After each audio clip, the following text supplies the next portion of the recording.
This is the WEWE Kitchen Faucet with pull-down sprayer. Here's the warranty and customer service information.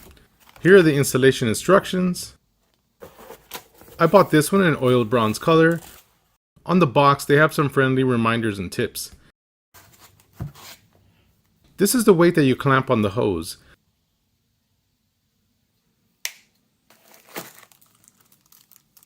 This is what they call the nut, and it has 2 washers that go with it. This is the plate to cover the holes on the sink. You don't have to use it if you don't need it. I won't be needing it. And now we have the faucet with the hoses attached. The bottom of the handle has a hole that's covered up with a plug. If you remove the plug, you can see the screw that you can remove in order to access the cartridge inside the handle. The handle is labeled H and C. Turning left gives you hot water, turning right gives you cold water. At the base of the faucet is a rubber seal that helps to keep it from moving when it's tightened down. Here's a look at the finish on these threads. The finish on the faucet is more like a satin finish. It's not a glossy finish.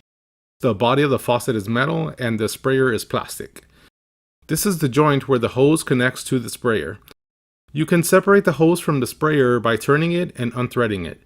The washer and filter inside can be removed so you can clean any debris that gets trapped in there. This is some information on how the sprayer works. The round button stops the flow of water. When there is water pressure going through the sprayer, you press this button to change the type of spray pattern that you want. Here's a look at the sprayer jets. The hoses are colored and labeled red for the hot side and blue for the cold side. The location of the weight is labeled right here. Here's a close-up of the fittings. You don't need thread tape to install these because they have rubber washers that create a seal. These are 3/8 inch nuts. Here's a look at the threads of the fastening nut. My old faucet had a nut that was seized. I had to use penetrating oil and the basin wrench to remove it. After you insert the faucet into the countertop hold, from the bottom you will fasten the faucet with the washers and the nut. This is the order of installation. First the rubber washer, then the metal washer, then the nut. You'll have to squeeze the black hose through here. It's a tight fit, but it goes in.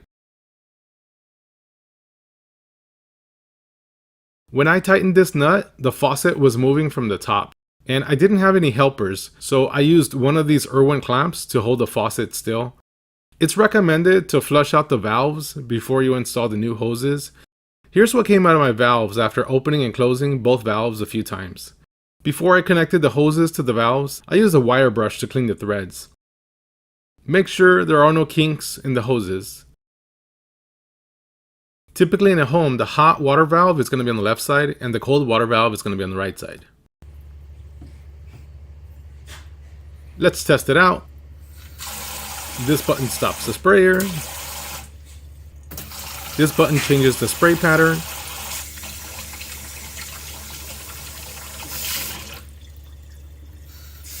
It keeps the pattern until you press the button to change it while the water is running through it, which is pretty cool.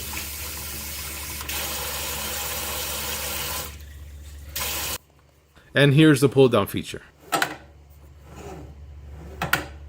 I bought this faucet because I like the simple design, it had good reviews, they had it in oiled bronze, and the price was budget friendly.